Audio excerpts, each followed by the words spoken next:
Netcasts you love. From people you trust. This is Twit.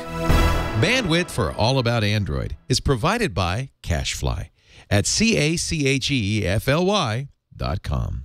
This episode is brought to you by lynda.com. Learn what you want, when you want, with access to over 2,000 high-quality online courses and training videos, all for one low monthly price. Try it for free for 7 days. Visit lynda.com/allaboutandroid. That's LYNDA.com/allaboutandroid. And by 99 Designs, the world's largest graphic design marketplace. 99 Designs connects businesses seeking quality, affordable designs with a community of more than 270,000 graphic designers. Visit 99designs.com/AAA to receive a free Power Pack upgrade valued at $99.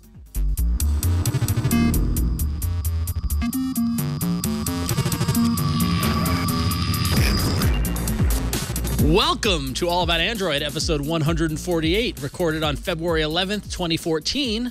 Your weekly source for the latest news, hardware, and apps for the Android faithful. I'm Ron Richards. I'm Gina Trapani. And we've got no Jason Howell, because poor Jason's homesick with a sore throat.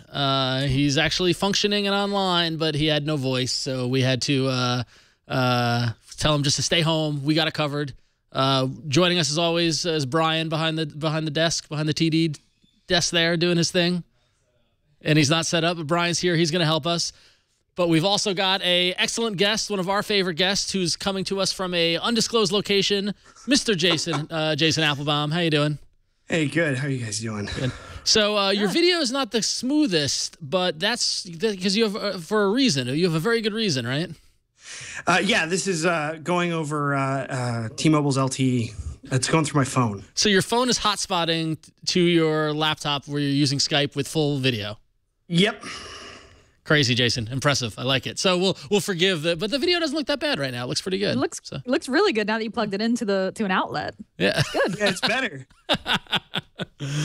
Excellent. All right. And just sat down with 3 seconds to spare. Yeah, just in time. So this week we got a great episode lined up for you. We're going to be discussing forking Android, Flappy Birds, and creepy glass.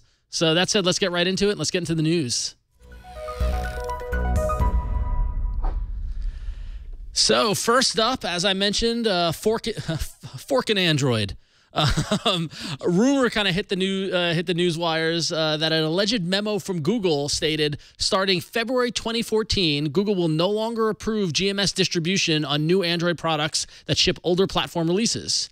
Each platform release will have a GMS approval window that typically closes 9 months after the next Android platform release is publicly available. So in other words, we all have 9 months to get new products on the latest platform after its public release. And basically, it's kind of a rumor of Google kind of clamping down on Android devices and their the devices they ship and the version of Android that they ship. Gina, what do you make of this? So the GMS distribution is basically Google's like proprietary layer, right, over Android, over the open source layer of Android. So what Google's saying here is any new devices that want to get certified by Google, meaning that they're going to get the Play Store, that they can run Gmail, that they can get the little Google logo stamped on the back of the phone, has to be running a release that was an Android release that was put out in the last 9 months. Like that there's this window. Of course, this is all alleged. This is a rumor. This isn't official yet, but I think it's Android Police feels pretty strongly that this is actually gonna happen. And I don't know, the coverage of this seemed kind of like shocked.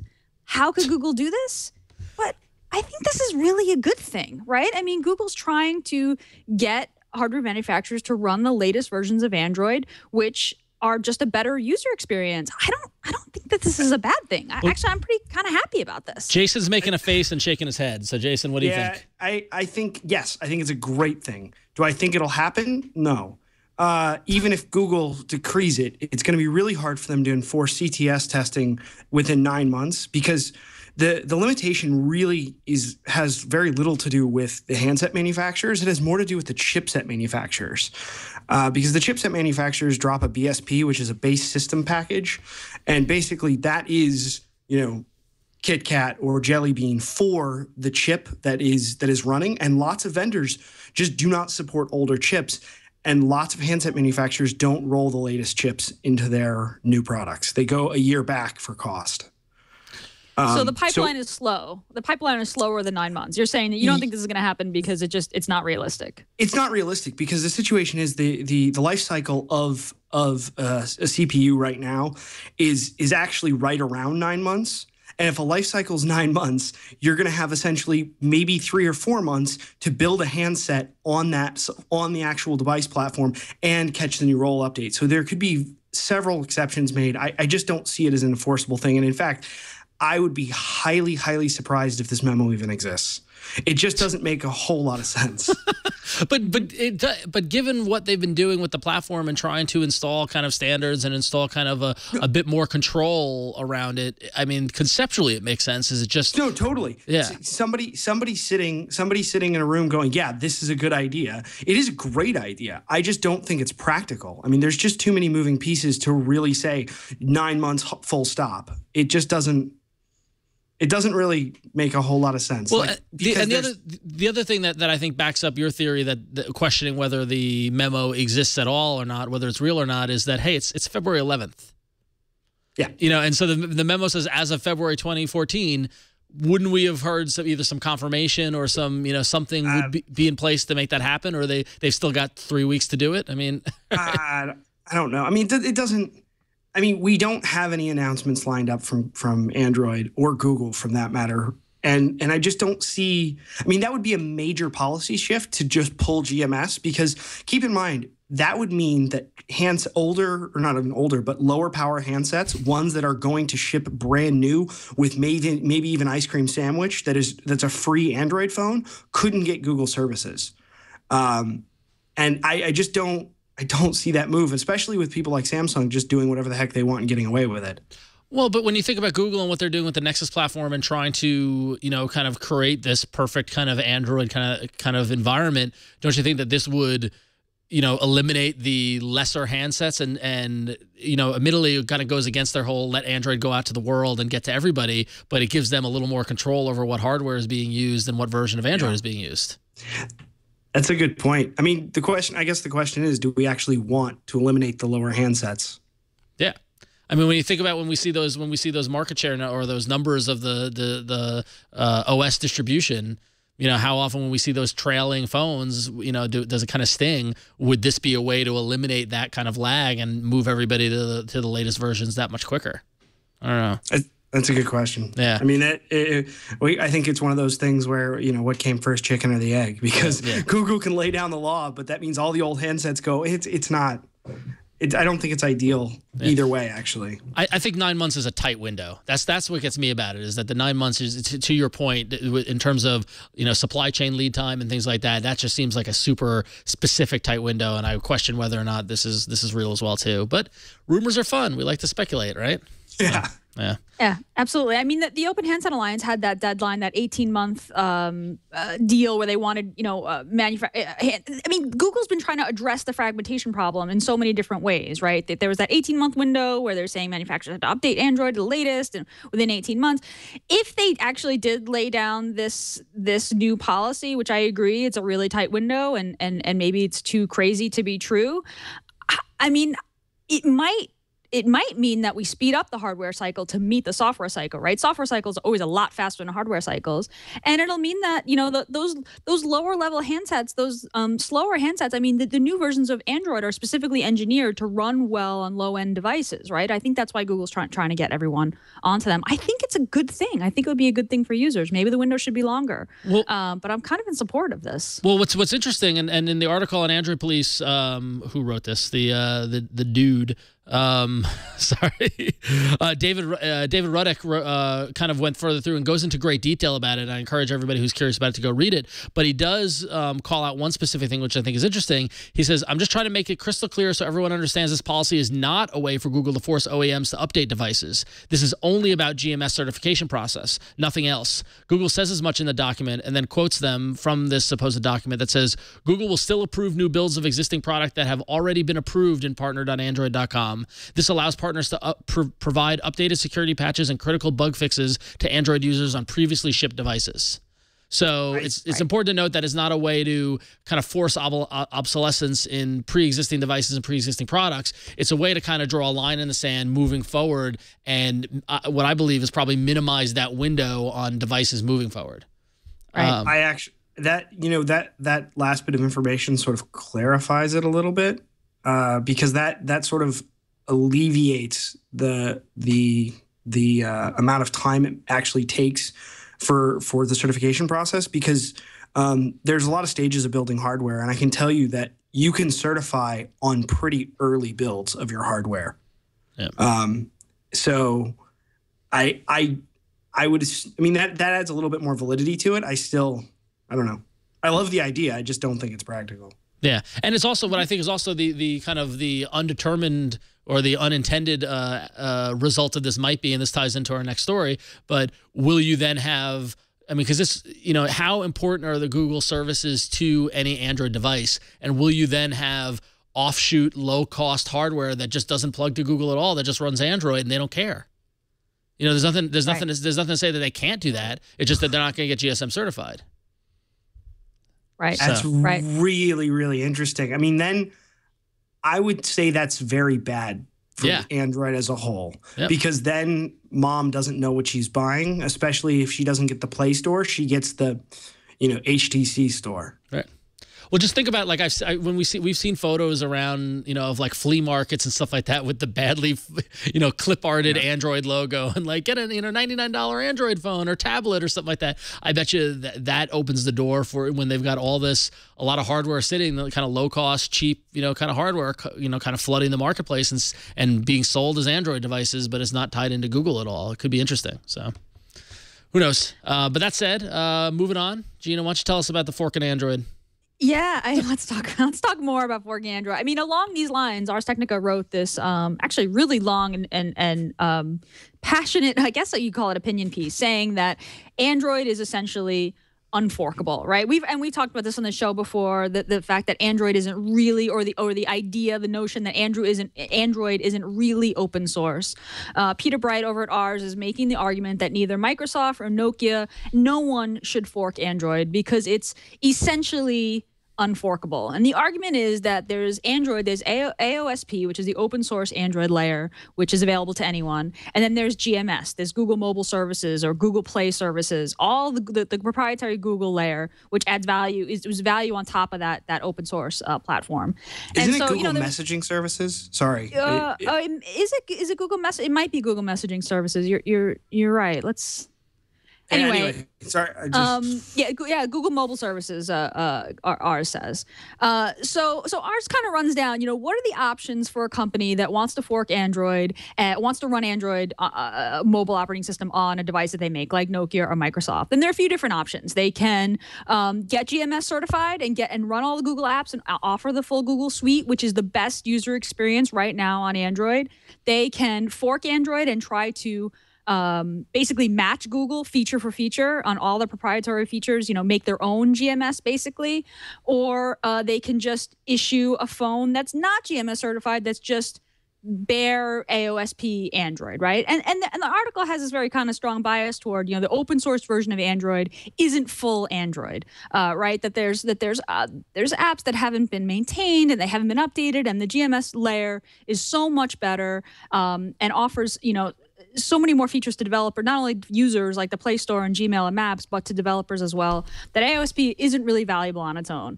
It's a really good read if you're interested in this sort of thing, which I certainly am. But most interestingly is that a Googler, Diane Hackborn, who works for Google and has been working on Android since very early in the beginning, wrote like a point-by-point counterpoint comment to this article, basically saying that Android was designed to be open from the beginning. The AOSP is a full smartphone operating system that offered that if you install it on a phone, it's a fully functioning mobile operating system, and that Android is the most open operating system that you're going to find anywhere, that there aren't any other options, and that this whole sort of, Google's evil and trying to control all of Android and control the whole world is a completely biased and misunderstanding of Google's motives around Android.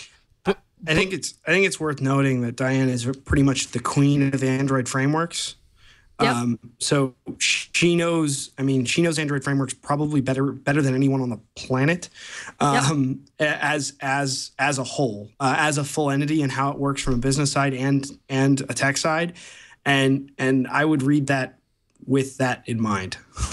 And can we also acknowledge the fact that her last name is Hackborn, which is like the perfect name, right?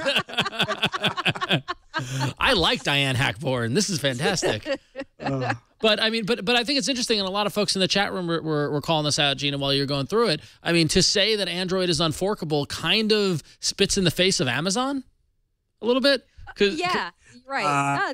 It's true. Ours did bring up Amazon and said, or you can do what Amazon did, which is totally fork it and offer your own proprietary layer on top of Android. It's Fire OS, and it's the Amazon App Store and Kindle and all that. And Amazon's done pretty well with that. Yeah, They've done really well, but is it any good? By whose standards? By whose standards? Seriously, I think that as Android nerds, we have this feeling that the best Android experience is the pure Google full GMS. Give me the GMS launcher. Give me the full Google suite of services. That's the real Android experience. And yes, in many ways it is. But for someone who's looking for an e-reader, the Kindle's pretty great device. It's selling pretty well. I don't know. I think that's another Android experience. Have you used the latest Kindle? Not extensively. I'm going to try to put all biases aside, as hard as that is here. But the thing about this isn't pro con GMS or not, but the thing about AOSP is that it is inherently less stable, because of some of what they've built into GMS is actually core fundamental frameworks changes that fix bugs as well as add features. And as much as I love the Android team, they don't necessarily have enough time in the day to roll everything back to AOSP, and things get forgotten. And with that, they are left to be fixed by, Barnes & Noble, Amazon, and several other people who have forked successfully or not Android. And I just think that the it's not unforkable. I very strongly believe that it is not unforkable. I believe that it's actually pretty easily forked. It's pretty gnarly to go in without it. And I think Amazon's done an okay job, but I think they have spent too much time on sort of their application and not enough time on the actual building of AOSP. So I think there's a lot of sort of framework bugs that sort of bring it to its knees real quick. Well, and what you have here is kind of a case of Google dealing with the vision of Android from 6 years ago versus what the vision of Android is today. Whereas, we talked about this a little bit with the taking all the Google services and the different apps and kind of the locking down of apps and de-open sourcing of the Android apps of the key, kind of application layer, with Hangouts versus messaging and things like that. Because, while the vision of open source is great and sells well with developers and that sort of thing, to a certain degree, Google wants to control that Android environment to market it and to license it and to get more people using Android phones. And forking goes against that consumer plan. So what you have is you've got a case of the business and marketing people who want a certain kind of way, but then the tech people who are saying, well, but it's open source and anybody can fork it and that sort of thing. So I agree with you, Jason, that the Android as itself is absolutely forkable. The question is, how deep does that forker want to go? And can they create the services layer that Google has created that can compete? I think Amazon did the same thing that Google is doing, except for they missed the whole bit where you kind of need the good foundation, because I don't feel like their applications are any sort of degraded experience for what it is. I think the applications are awesome. I just think the pile at which they're built up top is slightly unstable, which has more to do with the stability of AOSP than it does with raw AOSP, I should say, than anything else. And it's pretty solid, but there are bugs. Yeah. And so if Amazon fixed those bugs, or Nokia or Microsoft, could they submit those patches back to Google, and will Google accept them? Don't know about that one. Yeah. That's a good question. That's a really good question. I mean, to me, that's what gets to the core of the definition of open source. Like, so the fact that Google does all its development kind of in the dark until they do their batch drop, their release of the software, that kind of, that's one thing. People complain that's not really open. But to me, it's like, are the only committers to AOSP Google employees? I don't know the answer. No. I think that the answer is no. There are committers. It's unequivocally no. I can absolutely, because there's like, I can tell you that Broadcom is committing towards the Bluetooth stack. I can tell you that several other employees of other organizations, including Barnes & Noble, including Kindle, including Microsoft, anyone who ships an Android device, pretty much, you can find their commits in Garrett. In the Android AOSP Garrett, pretty easily, in fact. Okay, that's good. I mean, so that's how AOSP becomes more stable, right? Where Google has to roll back their changes, and Amazon, anybody who works on Android has to make those changes and go back too. Like, I feel like everyone's sort of accusatory that Google hasn't updated the core AOSP apps because they're concentrating all the resources on their proprietary stuff, and it's like, well, anybody can contribute to those apps, theoretically. And which you actually bring up a really, really interesting point, because, if I'm running a company that creates an AOSP fork, not committing all of my sort of application changes that dramatically increase the framework. This is from strictly a business side. It dramatically improves my application and is sort of our advantage, right? And it's really difficult to get people to be convinced, no, we need to commit this back. And there's certain things that are really, really clear and obvious. Hey, we need to commit this back. This is a major security hole. And then there are other things that go, well, it makes every other app crash except for ours, and that's good. And not to sabotage, but just to give, well, we put all this effort into it, we should be the ones to benefit, sort of thing. And I really feel like Amazon and Barnes & Noble and potentially Microsoft are probably pretty guilty of that. Yeah, probably. But the spirit of the GPL, which is it's GPL and Apache, right? I think it's a mix of GPL and Apache that AOSP is licensed under. I mean, and this hasn't been enforced in the courts yet. But the spirit is like, if you make changes or you fix changes, you should offer them back to the community. You should republish your changes under the GPL as well. It's one of the requirements of the license, actually. So I don't know. Well, I mean, they can publish it by putting a link in the bottom of their about page buried 600 pages in or in the middle of it. I mean, yeah, I'm not saying they're doing this. It's just, I just feel like that's sort of like, I can give you a perfect example. There's a media flinger bug that's been there for a long time, and I know lots of people have fixed it. Right, and it just hasn't made it back. It hasn't made its way back. Yeah. Mm-hmm. It's been 2 years, but yeah. Yeah, I mean, I think it's a nice kind of perfect little utopia where people fix things and check it back in, and then the main trunk, and everybody's kind of operating off the same kind of base. But to Jason's point, I mean, that's not reality, and especially as you get more and more players. And Gina, you actually mentioned, did you say Nokia before? Yeah. Yes. Well, so Nokia is releasing its first Android phone, which is kind of how this came up. Yes. So I feel like we've talked about this like once, like every other show for the past month and a half about this rumored Nokia Android phone, and it's happening. It's not happening. No, Microsoft, and yes, Nokia. Yeah. It needs to happen because Nokia used to be the best phone maker on the planet. Not a good software maker, a good phone maker. So. And I would love the best of Android and the best of Nokia. That could be an amazing device. Yes. Well, they started working on it before the Microsoft deal, and it's expected to be announced at Mobile World Congress on the 24th of this month. So there you go. Well, there you go. Well, and speaking of Mobile World Congress, not only Nokia will be there, but the newly acquired Lenovo product Motorola will be at Mobile World Congress. On February 25th, they're going to be hosting a press event in Barcelona where the speculation is that they're not going to be unveiling any new devices, but they still are going to hold this event. And so we'll find out what they have to talk about with the new world of Motorola. I don't even know where to begin what they're going to announce if they're not announcing new devices. According to senior executives, the CEO of Motorola, Dennis Woodside, will be in attendance, and they will do an update on the business. So that sounds like a thrilling press conference. So, $5 says 5 PowerPoint slides that say, we're going to continue to make the awesome devices that we've always been known for. we hear people like the customization, so we're probably going to keep that. Yeah, we're going to keep that. And we're going to go back because we think Moto Blur is awesome. Yeah, exactly.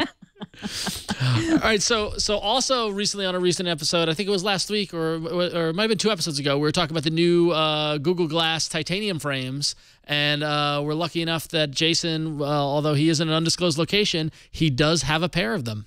Is that correct, Jason? Yes. And now you're wearing them. That's them?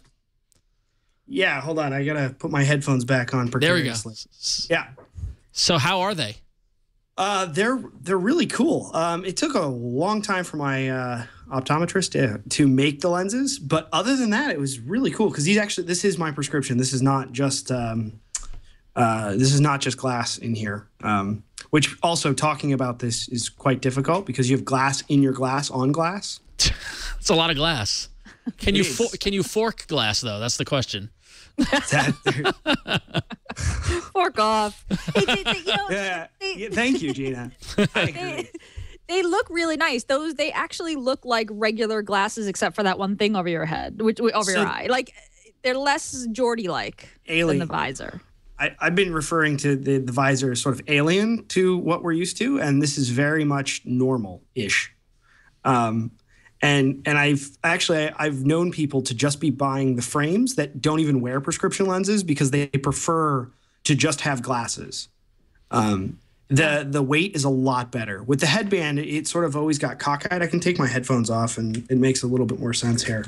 I gotta kind of do this though. It's fine. Go with it. But basically what you have is if you look straight at the bridge, it's actually really straight and I can just put it on and it's always that way. I don't have to fidget with it because the actual weight of the RX lenses is keeping it much more balanced.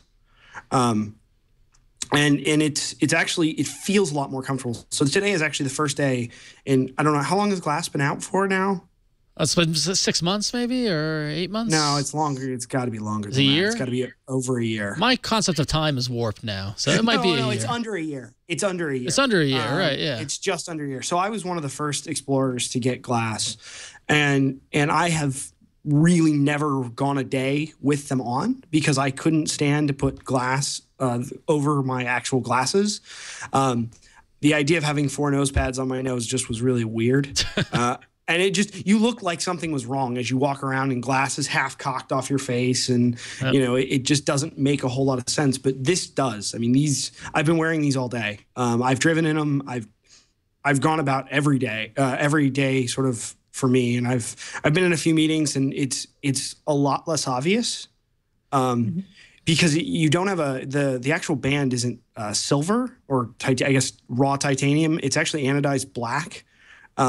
And it's much better. So this is your first day with it, but do you find yourself not only you're wearing it all day, but are you actually using glass at all, any of the applications, or you're just wearing it? Yeah. No, I'm actually using it. It's becoming more normal to me because it doesn't sort of feel strange on my face. Yeah. And that was sort of a huge barrier for me personally. I couldn't get my normal work done and have this thing half cocked on my face. That's fascinating. As where this is much, much better. From a vanity perspective, is the inside of the frames red too, like glass? Like, how is that? Like yeah, hold on, I can take them off. Yeah. So let's see. Each side is actually red. Interesting. And did you choose that, or is that just the model? Yeah. So it matches your color. Okay. Cool. So when you buy the frames, you purchase the one in your color. So did you bring to your eye doctor the glass? Like you brought it to him, and he's got to put the lenses in. Like, was the glass still attached, or can you detach the glass from the glasses? Well, it comes detached. Okay.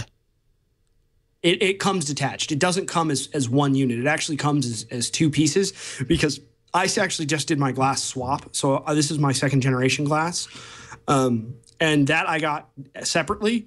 And I just unscrewed the headband. There's a screw right. I don't know if you can see that.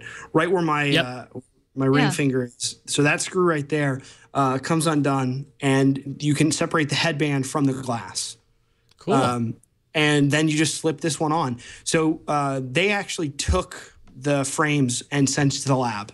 And it took them about 7 days. Yeah, it took about 7 days, which is 3 or 4 days longer than normal to fit it because these frames are incredibly rigid. They said they actually had a lot of problems with the lenses cracking. But it's sort of common for this style of frames. So it's not uncommon. It's just very hard style frames apparently to fit. Cool. Very cool. Well, it's neat to see them, A, not only in the wild, but B, to hear that it has you wearing and using glass more. I mean, that's the intended purpose, right? For people who need glasses to be able to use glass in an unobtrusive way. So really cool. So I imagine now we'll see more people with this on the streets and stuff now that they can. It seems like the time period for optometrists to get their the lenses made, like you beta test it. So now other people will have it out there. So. I mean, this is really a necessary step in order for launch. Yeah. Yeah. I'm really glad that you like them, Jason. If folks are interested in hearing the other side, you should watch last week's episode of This Week in Google here on Twit. My co-host Jeff Jarvis got the frames and he was pissed. He hated them. He didn't like that the arms didn't bend. He didn't like that he had to spend so much money on the frames and they only work with glass attached, so you can't unattached glass and still use the frames. They're unusable without the electronics attached. And he just felt like the price was too high. And so, well, I'm really glad that you like them, Jason. But if you want to hear the other side of it, you should hear Jeff. Jeff had a full-on rant about it. I actually have two sort of anecdotes about the price and the actual you can't use them removed. I wouldn't want them used removed, actually. And it goes to, I also wouldn't want the arms to bend because you can't bend the other arm. So it would be really awkward to have one arm bent and the other sort of jutting out. Right. Because glass doesn't have a hinge in it.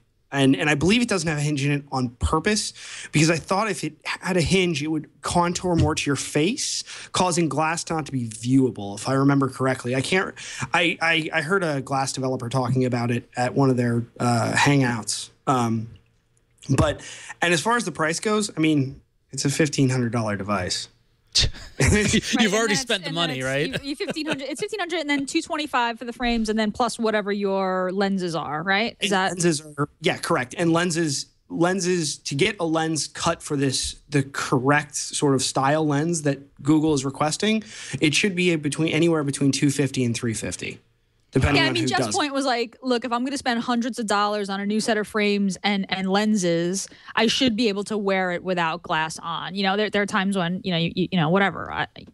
There might be situations like a movie theater when you're driving, when you don't want glass on. And he was saying it'd be nice if you could just detach the electronics and still use the glasses, but you can't. You have, it has to be. So I'd like to see that for a consumer version. I'd love to see that for a consumer version. I think that's way more practical.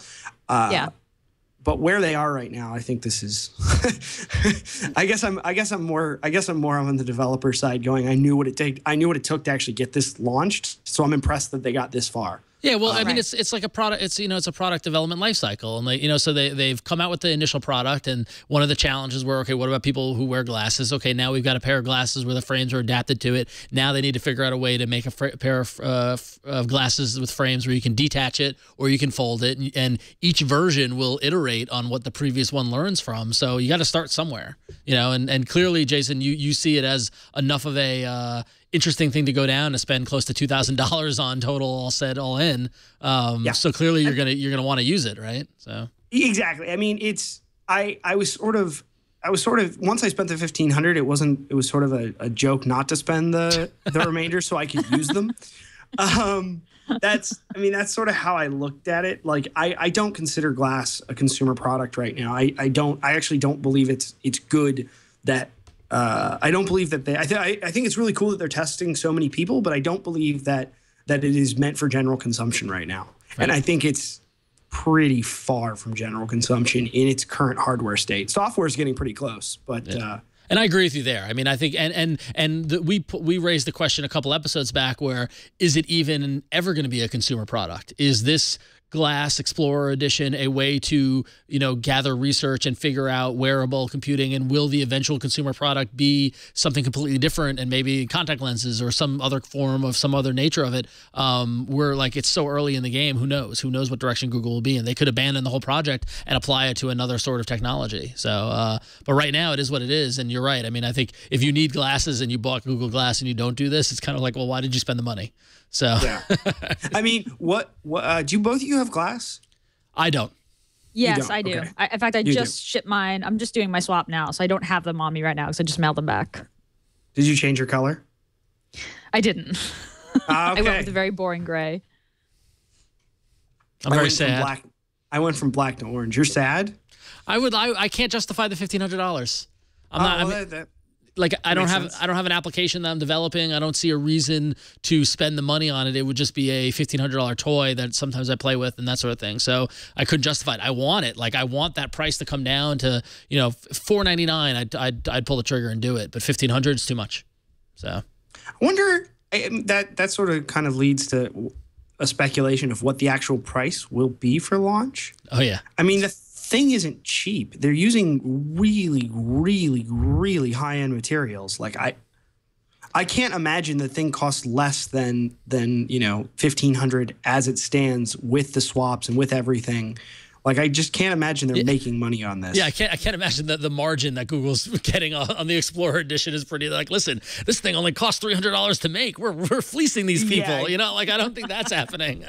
No, exactly. That's why it sort of terrifies me that if it really is $1,500 and they're operating sort of neutral, that's terrifying. Yeah, it's really interesting to see where it goes. And we've speculated about what the price is going to be on previous shows, and who knows, we'll see what the future of it looks like. But it's definitely curious. So, well, either way, Jason, thank you for the little demo of the frames. It's cool that you have them. And we'll be curious to hear what your experiences with glass are moving forward as you wear them on a daily basis. So that's cool. Yeah. But now let's do some business, and let's thank lynda.com for sponsoring this episode of All About Android. Lynda.com is an online learning company that can help anyone learn creative software and business skills to achieve both personal and professional goals. With a Lynda.com subscription, members receive unlimited access to a vast library of current and engaging video tutorials across a wide variety of subjects, everything from creative and software skills to business negotiation and app development. With Lynda.com, you'll learn how to code, create, and build Android applications in Java, from the foundations of object-oriented Java programming to using the Android API to create engaging mobile apps. Learn to develop apps for today's popular desktop and mobile platforms. Build web apps with .NET, PHP, and MySQL, and improve your language skills with JavaScript, Ruby, C, C++, R, and much more. You can improve your skills, learn new software, and keep up with technology with over 2,000 courses and new courses added daily. For Android developers, you can find a number of tutorials specific to developing for the platform, including Foundations of Programming, Android App Development with Java Essential Training, Android SDK Essential Training, Up and Running with Java Applications, and Building and Monetizing Game Apps for Android. All fantastic topics that you can learn with lynda.com. Instructors are working professionals at the top of their fields and expert teachers. They've got high-quality video production from state-of-the-art studios. These aren't the homemade videos you're going to find on YouTube. You've got curated course content, and each lynda.com course is carefully structured so users can learn from start to finish or jump to a specific chapter. Easy-to-follow videos that can help you find the answers you need, searchable transcripts that even let you search within a video to find exactly what you're looking for. They've got courses for all experience levels, whether you're a beginner, intermediate, or advanced, covering a wide range of technical skills, creative techniques, and business strategies, and more. You can watch from your computer, tablet, or mobile device. You can switch and pick up on the chapter where you left off. You can learn at your own pace on your own schedule. So listen, you really want to learn? Lynda.com is the place for it. It's only $25 a month for access to the entire lynda.com course library. For $37.50 a month, you can subscribe to the premium plan, which includes exercise files that let you follow along with the instructors using the same project assets they do. And you can try lynda.com right now for free on a 7-day trial. Visit lynda.com/allaboutandroid to access the entire library. That's over 2,000 courses free for 7 days. That's lynda.com/allaboutandroid. And we thank lynda.com for their support. All right, let's dive into the apps.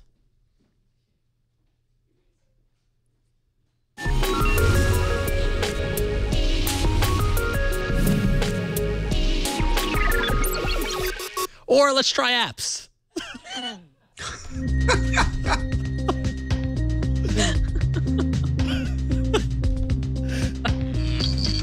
Listen, if anything, we know that Jason is the glue that holds this show together.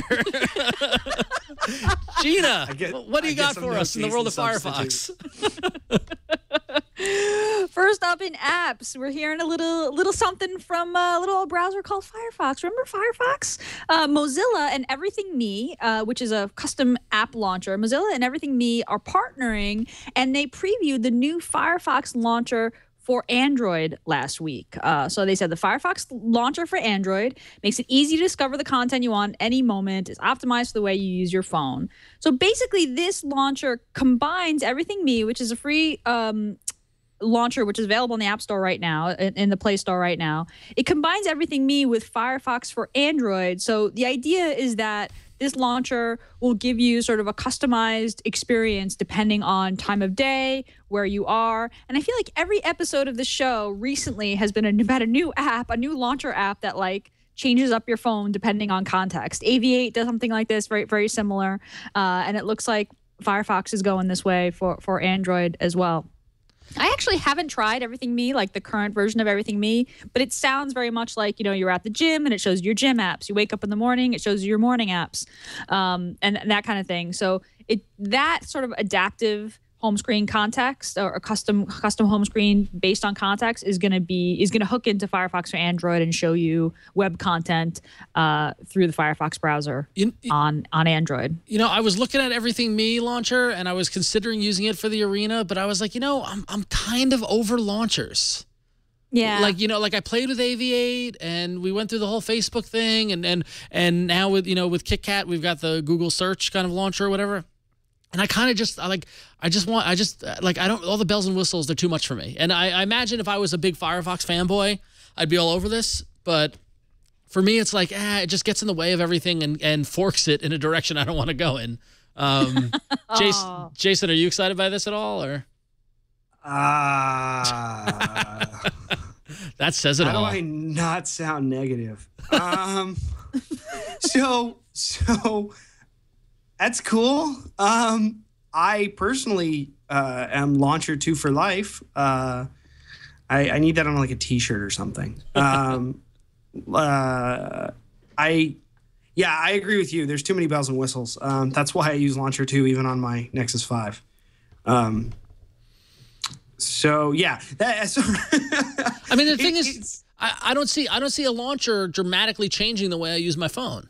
No, I don't either. And I've actually so there was a Kickstarter not too long ago for somebody who wanted to make a contextual launcher. For the life of me, I can't remember, but he raised like $60,000 to do this launcher. And it was fairly big news about a year ago when he did it.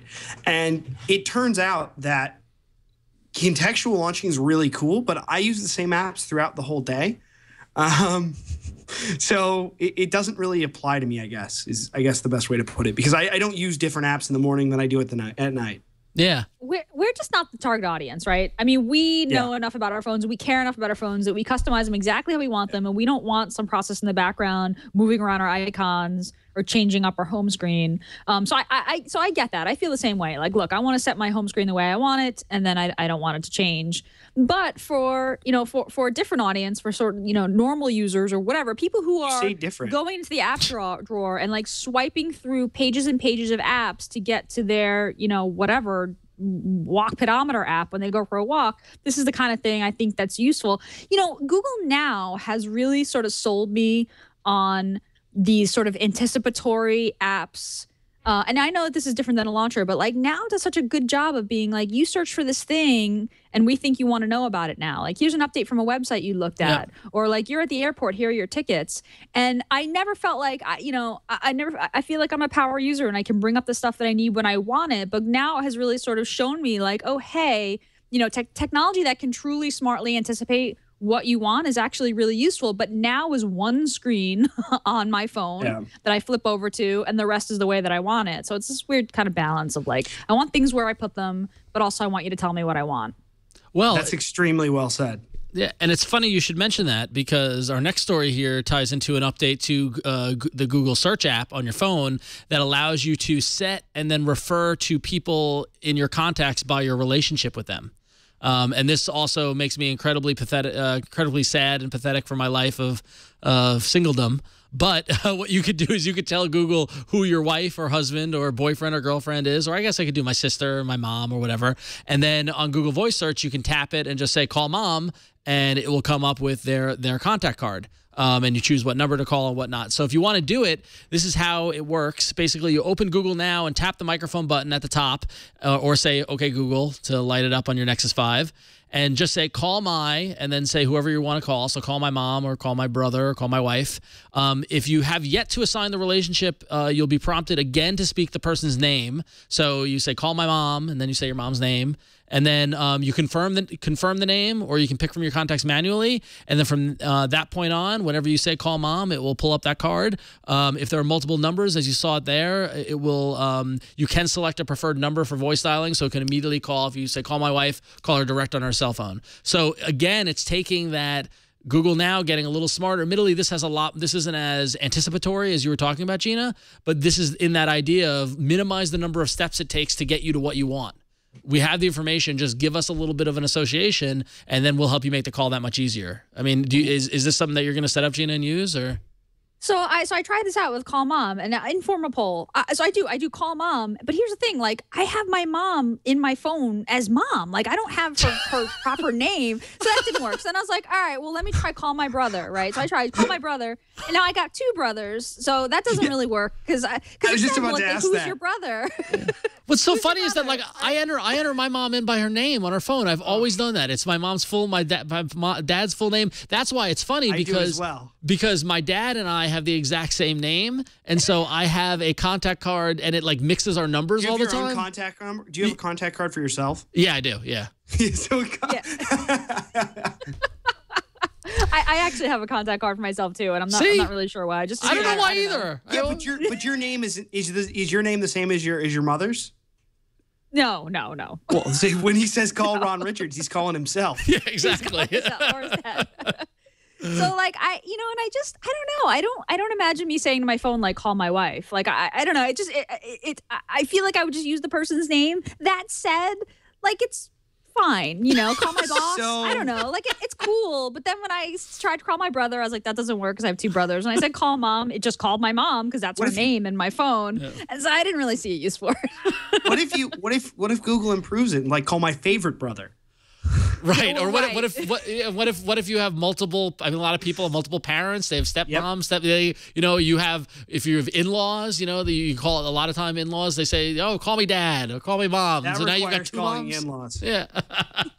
I should throw a couple. Call my life partner. I should throw a few things at it and see how it does. Like so is this bad that I have my wife in my phone as wife? Because I didn't want to say her name. No, that's the same as Gina putting in mom, I guess. I don't know. Yeah. Kind of the same. Yeah. So you did that so you could say. So you did that so you could say call wife. So this shortcuts it for you. You could actually have her full name in there and still say call my wife, and it'll work. This is great. I've always strived to put full names in phones to avoid situations because then I ended up I'm a single guy. I'm out there, I'm dating and stuff like that. I end up with a phone where I've got Shannon Blonde, or or I had once I had Nice Marie. Like all these like. Hey, that's two names. Yeah, that's identifying. You don't just have then you could have not Nice Marie. Right. Yeah. Exactly. So. Ron will be like, call my boo. Yeah. No. I'll be like, wait, just tap your contact. Lots of fun with contacts, that's for sure. Thank you, Google. It's always an adventure. So we can't get enough of Glass, though. Gina, do you want to take us back to Glassland? Yeah. Speaking of contacts, a new Google Glass app, a glassware, not official glassware, unofficial because Google says they won't distribute it, lets you look at a person through glass and will search the internet for you and tell you all sorts of things about them. This app is called Name Tag. So I've got Glass on. If I've got Name Tag sideloaded onto Glass, I could look at you, Ron. It would scan your face, and then it would go online and search social networking profiles, city records, public records, and it'll tell me all kinds of things about you, like your full name and your relationship status and what school you went to, your current occupation, your interests, whether or not you have a criminal record. This is all information that's, potentially not have a doppelganger. Yeah. Well, hey, have you been watching that show on Fox, Almost Human? No. It's the show with Carl Urban and the other guy who I think he's in the About Last Night movie or whatever. And it's set in the near future, and there are androids that are cops, and everyone's all connected. It's actually a really cool show from a technology standpoint, because it's one of those things where it's not too far in the future where it's completely alien and insane, but it's actually believable. Like, oh, we could go in this direction. And one of the things is that the android, the main character, when he sees people, you see a little circle go around their face and then a little card come up with information, and you see like the android's point of view, and he's getting all the information. It's exactly this. It's this. How well does exactly this work? This. I don't know. I haven't had a chance to try it, but I might, because I want to see what happens when I look at myself. Right? Yeah. You can opt out of this. It's opt out though. Oh, there's an opt out, really? How do you opt out from the internet? Well, so I guess you can. So once it gathers the details, Name Tag, which is his app, it uploads them to facialnetwork.com, right? Which has a database. Is it facialnetwork.com? Yes, facialnetwork.com. So without your permission. So if you want, you can opt out purportedly out of facialnetwork.com. I haven't had the pleasure of trying that out yet. I'm loading up facialnetwork.com. No, don't unload facialnetwork.com. That's not a website you want to go to ever. No. I mean, it's actually kind of a good-looking website. So they're going to create a hash map of your face, shove it up there with a bunch of data that might or might not be correct. Right. And man, this is going to be so much fun to troll.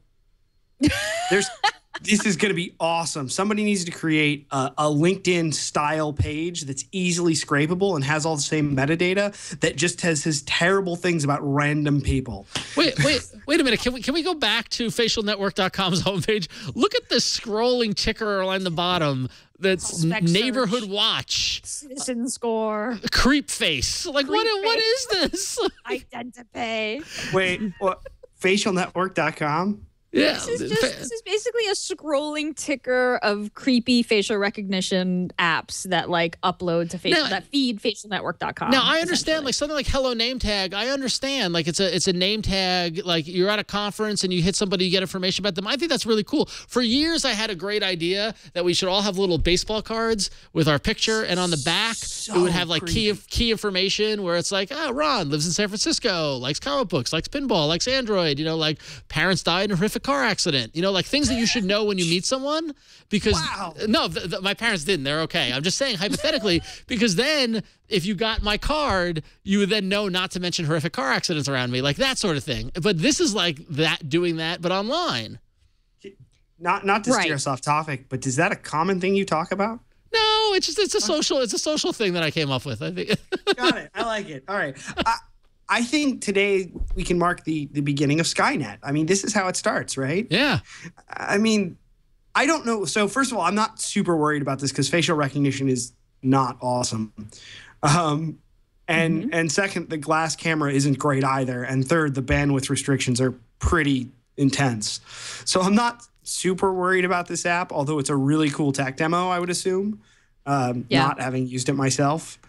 If it worked once, that'd be kind of cool. But I feel like this. I feel like it's almost like the facial unlock in Android, where it's like, oh, that's a cool thing, and then yet nobody ever uses because it doesn't work that great. But this demo of Hello Name Tag is creepy as heck.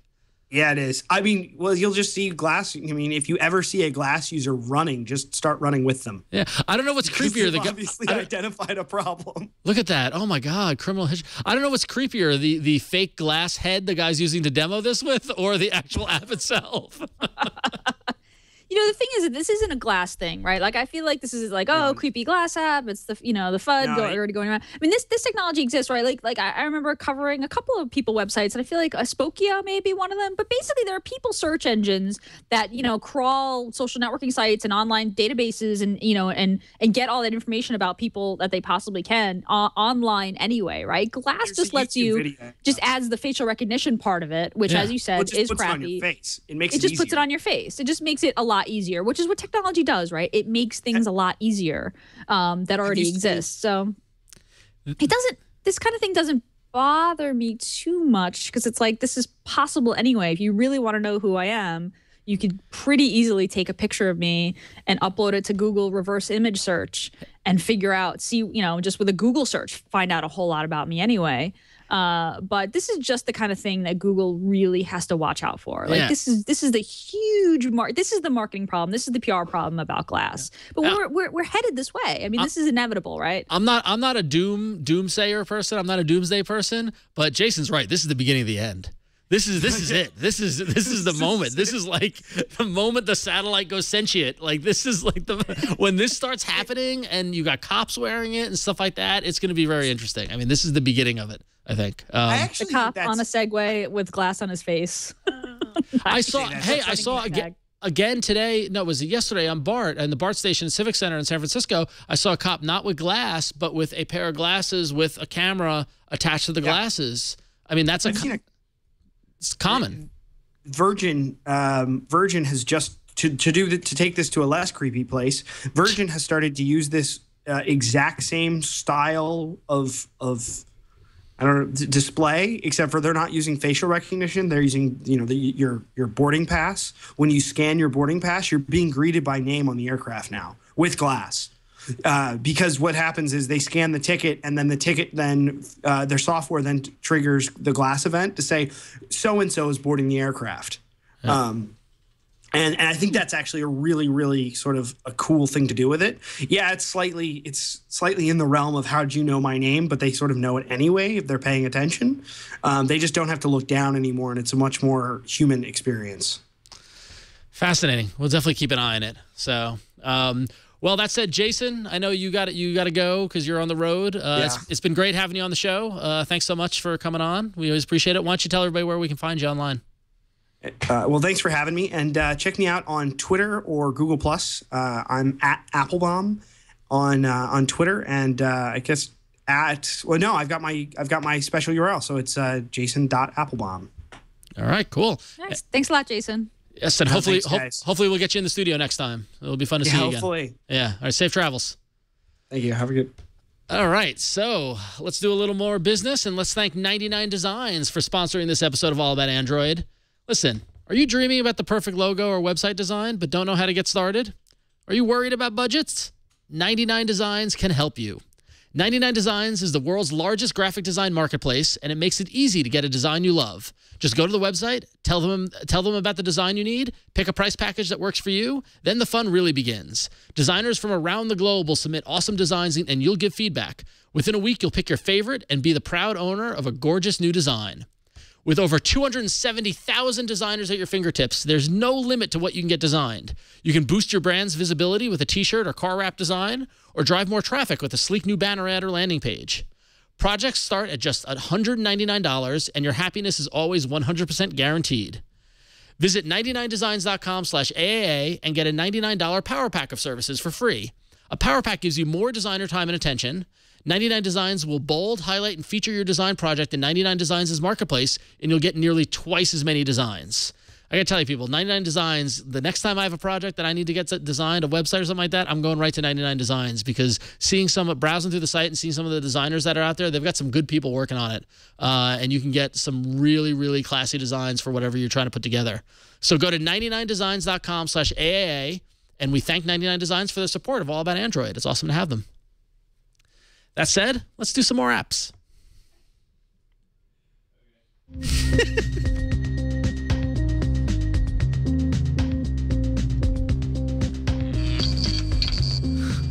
Double app section. See, Jason gets sick, and we're just like, forget it. We're exactly. doing double apps. I like it. The title of this episode possibly could be Keeping Brian on His Toes.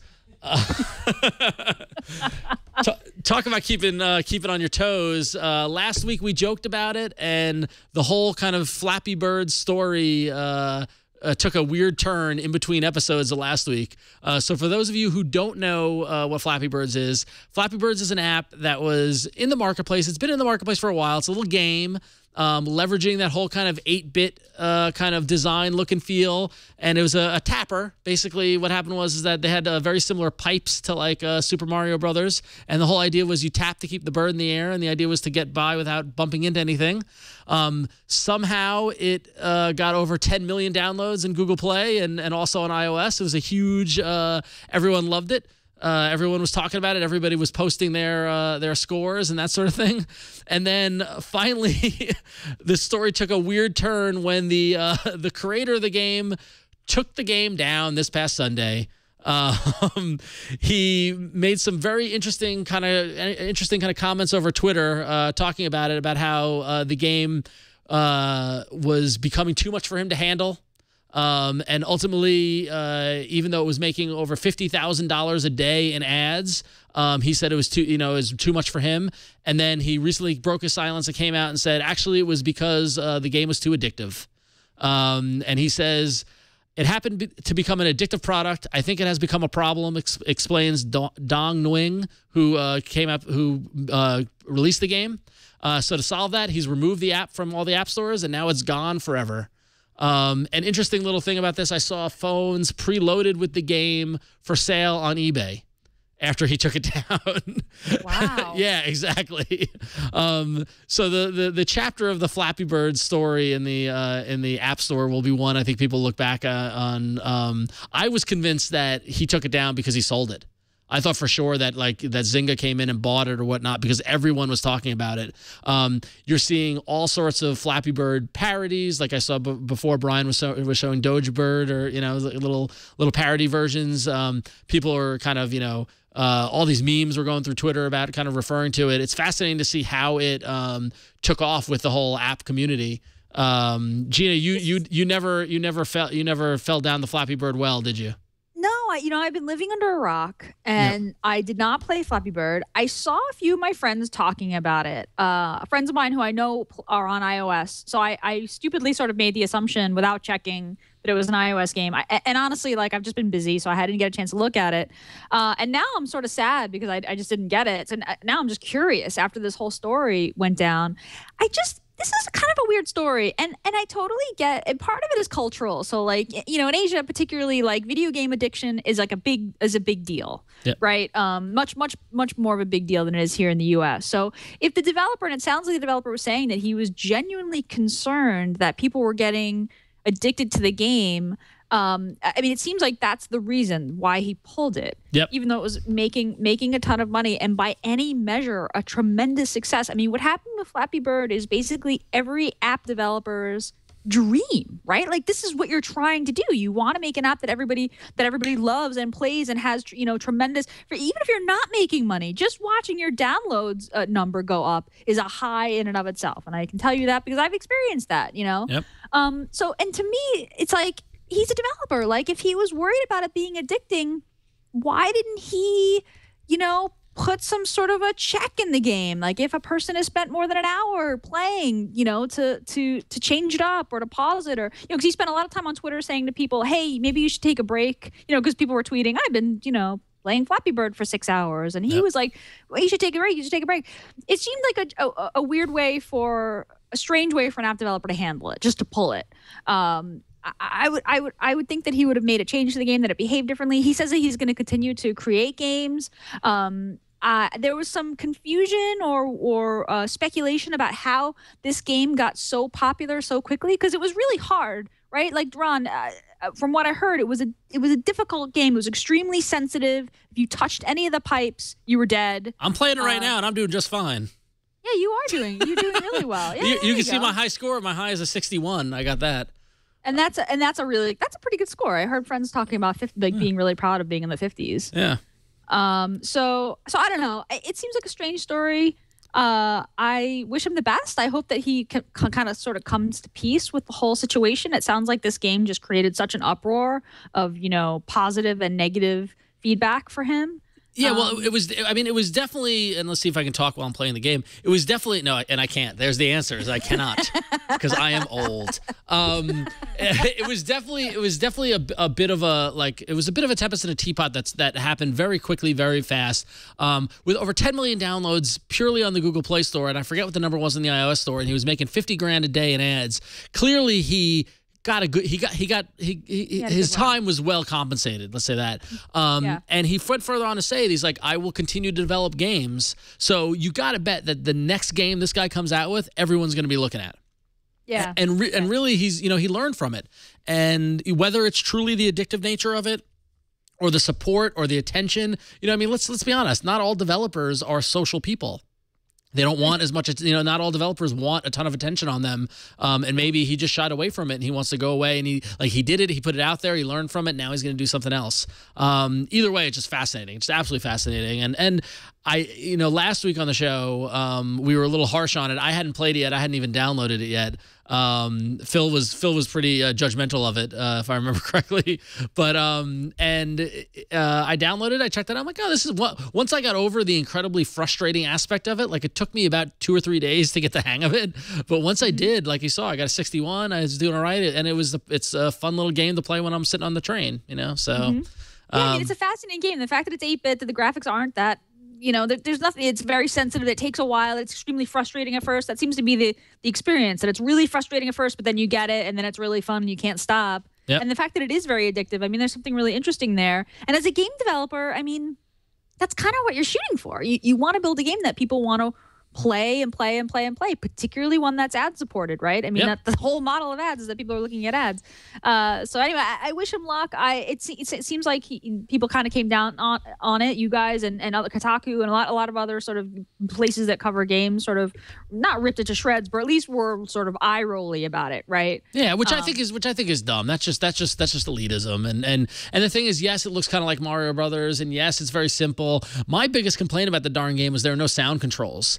So here I am, and the sound is very harsh, and maybe that's a part of it. But like then when you hit that wall or hit a pipe, it like makes this noise. And I'd be listening to my podcast, and I like to turn the sound off on games, and I just wanted to turn the sound off, but I've gotten used to it. So I don't know. I've gotten enjoyment out of it. I'm glad that he created the game. I think it's fine. So and the thing is, it's his. He can do whatever he wants with it. If he wants to take it down, he take it down. Yeah. So. Absolutely.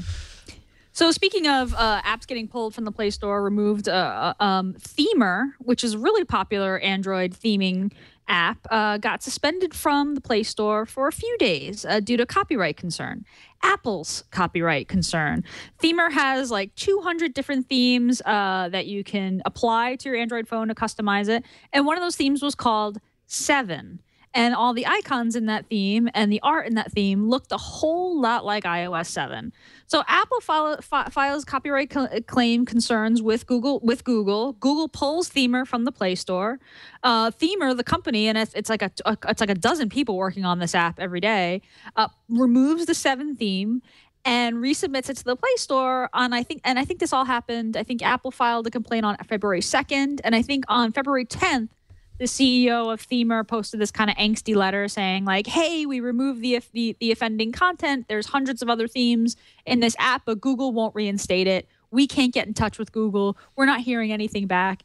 And then within hours, it was reinstated to the Play Store. So the whole thing has been resolved, but kind of highlights an interesting thing about the Play Store. I don't know if it's interesting, or I don't even really know if it's news. It's certainly not news, I think, for developers, which is like, if you get into a position where your stuff gets pulled, and in fact, Leo knows this running Twit. I mean, his Twit videos get pulled from YouTube all the time. It's sort of analogous. There's often no recourse, right? There's often no point of contact. There's often no way to say, hey, I fixed this problem, or this was not actually a problem. This is a misunderstanding. And you're kind of at Google's mercy to some degree. Yeah. That said, they did name the theme 7, and it did look a lot like iOS 7. I mean, that's the thing, is that it's a fine line. Like when you're doing that sort of thing, you got to expect it. You got to be prepared for it. If it was completely unique or completely like of their own type thing, but you know what they were doing. Yeah. So yeah, that's an interesting story. Yeah. Another Themer's back. I'm sorry. Themer's back, so it's all good. It's all back. Yeah, it's all over. Yeah, so there you go. Another interesting story and kind of the I can't believe they did this file, and actually I can't believe it took this long for this sort of thing to happen. Electronic Arts, which is a gaming company, some people like them. A lot of people have some criticisms of their practices. But recently, with their new release of Dungeon Keeper in the Android store, they're doing something with the feedback mechanism, which like I said, frankly, I'm shocked hasn't been done before. When you play the game, as many different games that I'm sure many of you played it, and you get kind of like, hey, what do you think of this game? Leave some feedback. And it's a call to action for users to go into the Google Play Store to leave comments on the app, to rate it, and that sort of thing. What Electronic Arts does, they've gamed that mechanism so that when you're in the game and it comes back and asks you for feedback, if you choose 5 stars, it sends you to the Google Play Store to leave your good review. If you say you want to leave a rating of 1 to 4 stars, it pulls up an email form for you to email EA directly. That is pure evil. That's not right. So now EA's defense is that we're committed to making the best possible games and that we want to get feedback and we want to hear directly from our users and that sort of thing. But the public advocate opinion is, so you don't want negative reviews on your app in the Google Play Store then, huh? That's the suggestion that's being made. Whether or not that was their intention or not, it is very clever that's how it's working out. So I'm looking at this prompt. It's 1 to 4 stars on the left, and then 5 stars. So and look, and the ratings are look at the results. It's go working. over, Brian. Go down more. The whatchamacallit, the spread, right? So look how many 5-star reviews there are of this game. 24,000 compared to the 8,000 or so of 1 through 4 stars.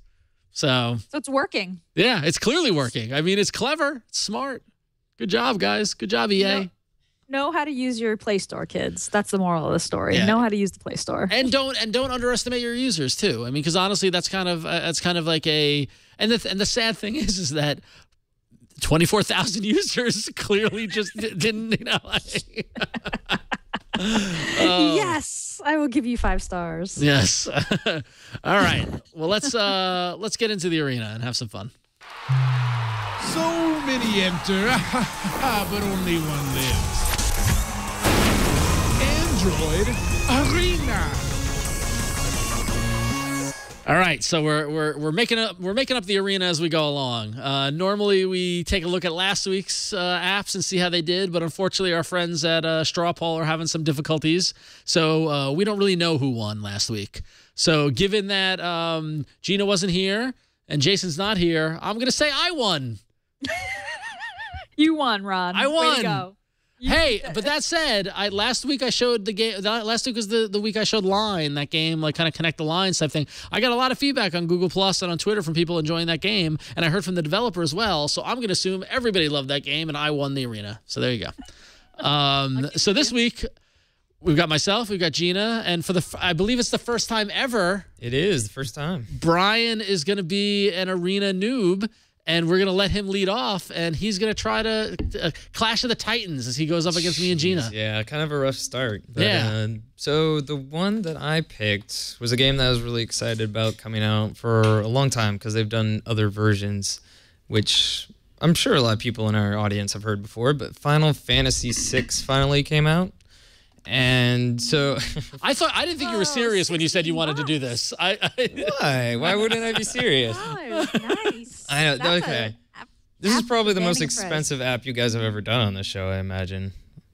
Has any other apps come up to I don't think there's ever been an app more than $10 in the arena. Okay. I'm sure the chat room will correct me, but at $15.99, I think this is the most expensive app. So I'll start. It's $16, but Jeez. To be fair, there's a lot of hours of games to be played here. Have you ever played any of the Final Fantasies, Gina or Ron? I haven't. I have. Okay, so you know that they go on, and Final Fantasy VI is no exception, and it does have a lot of story. So I've been playing this game a lot, and I took some B-roll earlier because it's a little hard to TD and do both. Look at Brian getting prepared. Nice. He took B-roll of his game. Wow. This is definitely a rush job, but thank you, Jason. But yeah, so they redid all the graphics for it, and you could download this game and do an emulator to play it, but this is an official release, and what you're getting for your very high price for an app, $16, is like a completely revised UI, and it's all customized for touch now. Whereas, the thing that bugs me with other games that you do through an emulator, it has the D-pad and the buttons on the screen a lot of the time, or you have to use a separate controller. But they did a good job with this, I think. If you watch like the little battle playing out right here, you can kind of just touch the screen anywhere to select attacks, and you can also scroll through your different choices for what you want to do. So it really they streamlined it really well for I'm using a Moto X, so it's a relatively small screen compared to power button, compared to like the Nexus 7, which I think it would look even better on that. But yeah, so they redid all the graphics. They're not crazy different from the original game, but they did a lot of nice touches to like the landscape and some of the character art, and they did a good job with like the animations and stuff. So I was pretty happy with that. And what else is there? There's a few things that kind of were buggy when it first came out, and that was the battery life was really, really bad. I think when I sit down to play this game, it's usually an hour at a time. Embarrassing to say that, but I'd play it for a long time, and my battery life would just take a dive. But they've released a couple of updates. They've been pretty on top of it. This app's only been out since, I think, January 21st, I believe is when it came out. So it hasn't been too long, but they've been pretty on top of releasing updates for it. And they've added a few other things. Like they have a list of all the monsters that you fight in the game and stuff. So a couple of cool little, Easter eggs and stuff that they added to it. But yeah, they've also got this. This was an added feature where you can go through some of the story plot points that you've hit, but maybe you didn't remember everything, so you can go back and read the story. This was definitely one of my favorite games to play on the Super Nintendo when it first came out, and it's fun to be able to play it on my phone. But one caveat is, like, Ron, you say you play your game on BART and stuff like that. Yeah. This game requires you to be able to sign on. Like, it does a check to Square it drives me Enix. crazy, like the network sign in, yeah. Exactly. So I saw a few complaints. It's not a problem for me because usually when I play them at home, definitely not at work. But one of the things you'd have to do is if you're going to take this on the subway or somewhere you don't have internet access, be sure to load up the app and then sign on, and then it can run in the background, and you can get access to it that way. So yeah, that was one of the only few problems I've had, but yeah, really enjoyed it. They did a great job with the controls, and I think that's what makes the price worth it. That and the updated graphics. So I have two questions for you. Sure. Question number one is: do you feel as if you've gotten $16 worth of the game? With the nostalgia factor, yeah, I think I have. I've liked it a lot. I've been waiting for this game to come out for a long time because they've done the other Final Fantasies. So this was my favorite because it was kind of the end of the SNES era of the games. But they've also done 5. They've done 4. Don't be fooled when you see Final Fantasy 3 on here because this is actually the Japanese release of Final Fantasy 3. Yeah. But yeah, and they've done Chrono Trigger and stuff, so they've updated the graphics. I think they did a good job. Definitely the most I've ever paid for an app, but if I was going to pay that much for any app, it would have been this game. So I don't know. What do you guys think? Would you pay that much for an app? No.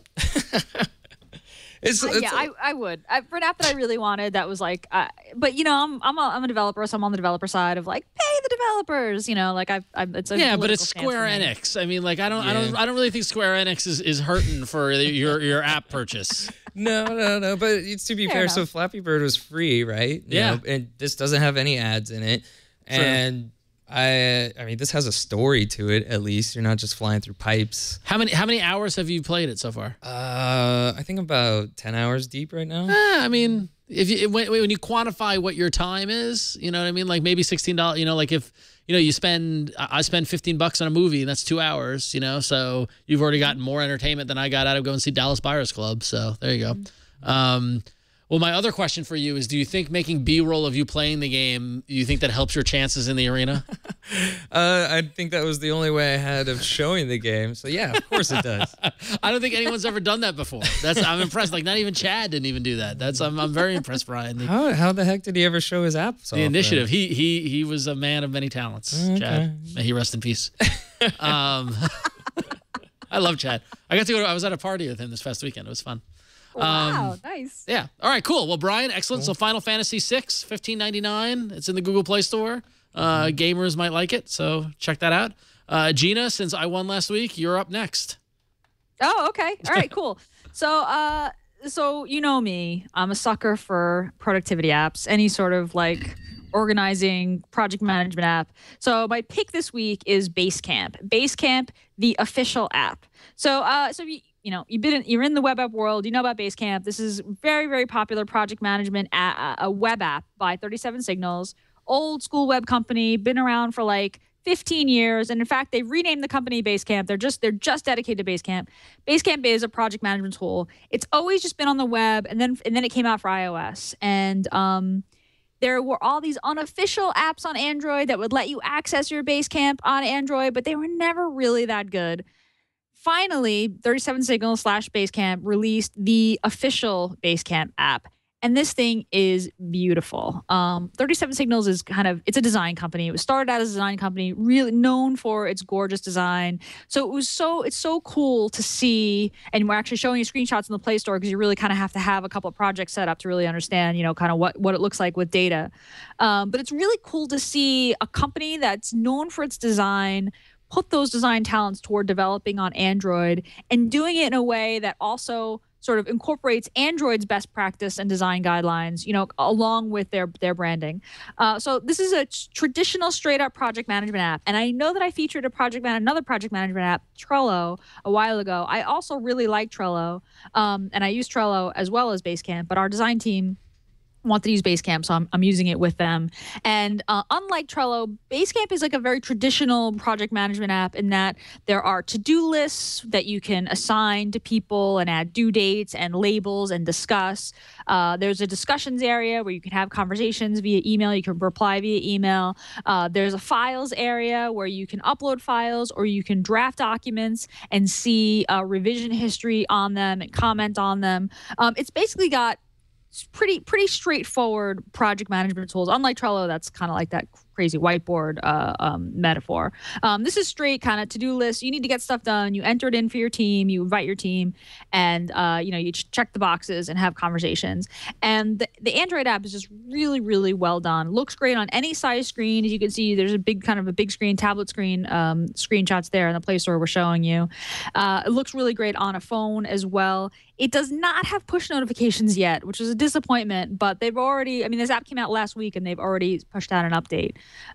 So really gorgeous app. If you want to try out Basecamp, go to basecamp.com. It is a subscription web application, but there's a 60-day free trial. That's 2 months. So if you like it, you'll be willing to pay. And if you don't, then you don't. The app is free, and you do want to have kind of a Basecamp project set up in order to use the app. Awesome for collaborating. This is project management. So this is projects that you're collaborating with other people on. So your next big idea, really, really great way to get organized in Basecamp. Really, really like the official Android app. And like I said, there's a bunch of other unofficial apps in the Play Store. Grab this official app, and actually official app is in the title, and it's free, and you can organize all your stuff. It's cool. It's very cool. Basecamp is one of the best kind of project management collaboration tools around. So it's neat to see it finally getting an app. That's for sure. Getting the Android treatment. It's really, really good. And for a while, their web app was actually quite responsive and nice in the browser on Android, and that's actually what I was using. But it just doesn't the native app experience. It's just a little bit nicer. It's a little bit smoother and just a little bit nicer. And of course, you get push notifications, which they don't have yet, but hopefully we'll get soon. And that's huge. So cool. Yeah, Basecamp. Excellent. And congrats to 37 Signals for 15 years of being in business. And Jason Fried, right? He's the guy. Yeah, he's the guy. Yep. He's the guy. Good stuff. All right, excellent. So that's free in the Google Play Store. So check it out if you're a productivity nerd. My turn, and I went in the productivity direction as well. And Gina, Brian, I'm gonna blow your minds with this app. You ready for this? Oh boy. The app that I found, which I think is very interesting, is called Koji, C-O-G-I. And hang on, don't show anything more than the logo, Brian, because I really want to sell this. It's a productivity app that is focused around meetings, specifically around capturing the important moments of a meeting. Similar to Evernote, it has photo support, it has text note support, and a voice recorder. All right, pretty cool. Doesn't seem much different than Evernote or from some other apps that are out there. So what makes Koji so different? And Gina, you ready for this? I'm ready. Koji is a DVR for your meeting. All right. So what does that mean? I started recording my little app thing with Koji as we were talking. And what it's doing is, you can see it's slowly spinning. It is recording the audio from that is happening right now in a kind of a recurring kind of loop. And then let's say you're in a meeting and Gina, you said something really, really insightful and really important that we absolutely don't want to miss. How many times have you been in that meeting where you're like, oh, wait, what did you say? Write that down. Or how did you word that? With Koji, what you can just do is tap the app and it will rewind back 30 seconds. And then you can save an audio recording from that point on to capture what happened in that meeting. How absolutely cool is that? So right? wait. So you're recording. So I'm recording. You say, I want to replay what happened 30 seconds ago. It's 30 seconds back. Yep. It's 30-second replay for life. And now what's cool? So here, so let's go. I'll show you the app here. Brian, take it. So what I can do here, I'm going to stop it right here so we can see it. All right. In the settings, you can actually change it from 5, 15, 30, or 45 seconds. So if you really want to make sure you don't miss anything, you can set it to be 45 seconds. I had it set for 30 seconds because I felt like that was the right amount of time to react to. That's really the only setting that you have to make. And then once you do it, what you can do is you can say start a new session, and here it's just going through, and you just set this on the desk as you're in the meeting, you're talking, and let's say somebody goes up and writes something on the whiteboard, and you're like, oh wait, I want to get a picture of that, so you can go take a picture of it, and you can say, okay, great, I got that picture, cool. And then let's say you're like, okay, I don't want to miss this, so let me take some notes here, and you can type in some notes, you just standard kind of text editor, but then the key moment of the meeting happened, and the key moment of knowledge, and Gina, you came up with something amazing, and we just want to get the wording absolutely correct. You just tap it, and it will go back, and you go back and say, you get that, and then in the review tab here, it will show you what you've kept track of. And so for here, I was recording AAA 148, and I got 6 minutes of it, and so if I hit play there, it shows me the images, but then also with Koji as we were talking, and what it's doing is you can see it's slowly spinning. It is recording the audio from that is happening right now in a kind of a recurring kind of loop. Huh? Wow, I cannot talk. No. I know you're doing great. So you're in a meeting, someone says something cool, you tap to highlight, and it bookmarks that 30 seconds of exactly in the review, and then later on when you go back to review, oh, that's really cool. Yeah, that's really cool. All right, you've delivered, Ron. You're talking off this app, but I get it. It is a cool DVR for your meetings. How cool is that? That's I wish that it was called Corgi, and then there could be like a little dog that like. Well, yeah. Well, I guess they're going with some sort of cognitive Koji. Like, I don't know, COGI. Okay. It's totally free in the App Store. So, Brian, if you want to pull back up the Google Play Store, you can see the page there. It's totally free. You said Corgi, right? It's Koji, not Corgi. Oh, I see. Sorry. I see. There you go. Do you have a Corgi, Brian, by the way? I have a Corgi. You have a Corgi or whatever the heck it's called? Yeah. What are the odds that you have the dog that we're making the joke about? That's my buddy. That's my Corgi or Kogi. Kogi, whatever. My Corgi. So anyway, so it's called Kogi or Koji or whatever. It's not like the taco or burrito truck in LA. But yeah, so it works on my phone, super easy. Admittedly, you have to go to a lot of meetings. You got to be in the kind of a business environment, but I cannot tell you how many times I've been in a meeting where we're like coming up with copy and we're coming up with like kind of stuff, and somebody says something and they're like, wait, how did you word that? How did you phrase it? This now lets you not miss those moments. Somebody in the chat room, Dylan in the chat room is saying, recording lectures. There's applications within education, get the key moment from a lecture. You absolutely can do that. This is not your, if you're using it for your own use, it's totally okay to record that and use it. I think. I'm not a lawyer. But really great applications to be able to capture those key moments that happen and not miss out on anything. So Koji, totally free in the App Store. And I don't want to be too cocky and say I already this one's in the bag, but I got a good feeling about it. Oh man! Wow. So wait, let me ask you. So can you export those highlights to MP3? Like how to or the review tab is just to listen to it back? Yeah. The thing is that you just have to listen to it back, and then here you can see. We can take my over the shoulder cam. Mm-hmm. So when you play it through, so this is their kind of demo one. I love that. So what they've got is as each session goes on, every time you tapped it, there's different sections. So you can jump to the different highlights that happen. And then you can see the waveform, so you can jump to a particular moment. But it doesn't look like as of right now you can export it. Maybe, if we give them that feedback, maybe that's something that they can provide. But and the key thing to note is that it's not recording the entire thing. It's not going to save the entire meeting. It's only going to save the sections that you highlighted to say, yes, I want that section. Gotcha. So that's something to get used to. But either way, the power of that is just amazing. So no, that's really cool. It's really useful, right? Those ideas that you capture then, whatever in writing or however. Yep. The point is that you capture only the audio you want, right? And then do with it what you want once you review it. I'm being corrected in the chat room, by the way, that in the state of California, all parties need to agree ahead of time to the recording. So if you go to a meeting, be like, oh, I'm going to capture the meeting so we don't miss anything. Is that okay with everyone? Get everyone to say okay. Probably a good thing to do in any state just to be safe. But as now the chat room is lecturing us on two-party consent law. So I love the chat room. Probably a good thing to do as a human. Yeah. In the state of being human. So we've got Koji, Basecamp, and Final Fantasy VI.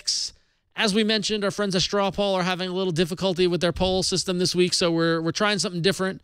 If you go to AAApoll.com/148, you can get this nifty Google Forms poll that Brian and Chad whipped up before the show. Go vote and tell everyone what you think. I don't know if we can see the responses. Let's see how. Yeah, you can. Preview previous responses. Oh yeah, there we go. Yeah, so there we go. So far it's not real time. Off to a hot start.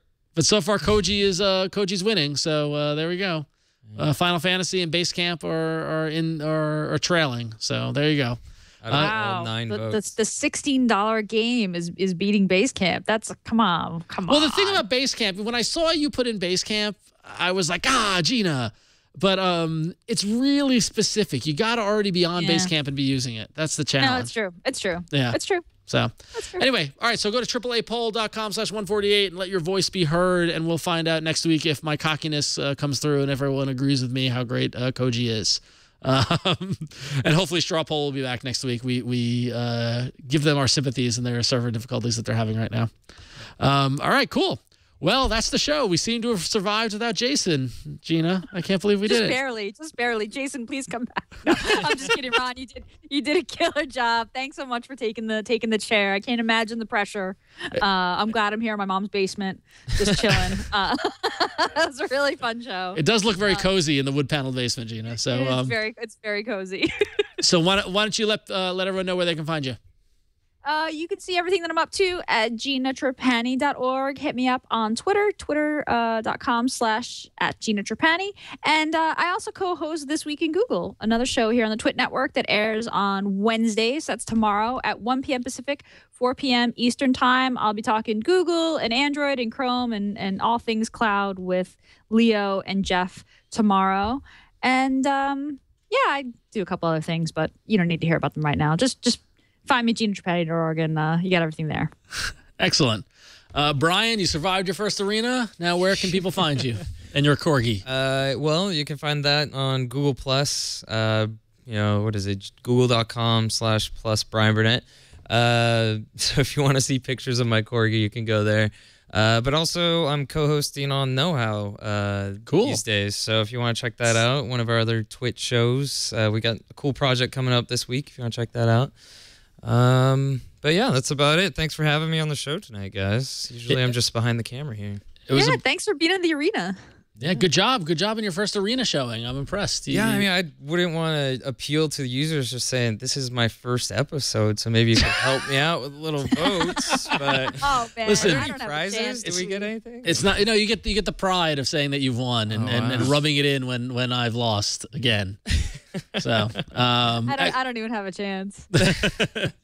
well, excellent, Brian. Thanks. It was good, great show as always. I like to keep you on your toes, and you respond pretty well. You did that pretty well tonight, Ron. Thank you. Well, so you can find me if you're curious about my ramblings. You can go to about.me/RonXO, where you can find links to my Twitter and Facebook and all that fun stuff. Or don't go there. Just go to AAApoll.com/148 and vote for Koji. That's really how you can show me that you love me. So there you go. That ain't right. That ain't right. But that wraps up for this week. We want to thank everybody for watching. It was a great time. If you want to interact with us, we'd love to hear from you.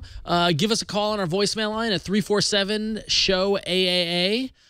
You can shoot us an email and a voicemail if you want to send a recording to AAA@twit.tv. You can always find us on social media at Twitter at Android Show. We are on Reddit. Normally Jason checks the All About Android Reddit. I did not check it this week. I'm sorry. But you can go there to twitaa.reddit.com. And if you want any details about the show notes from this episode or previous episodes or watch previous episodes, you can always go to twit.tv/AAA or find us on YouTube or iTunes. We're everywhere where you like to watch finer internet video. You can catch us live every Tuesday starting at 5 p.m.-ish Pacific time at live.twit.tv. I pray to the dear Lord that Jason's back next week, and we hope he's feeling better, and we give him a little shout-out. Feel better from everybody, and until next time, enjoy your Android devices. Have fun.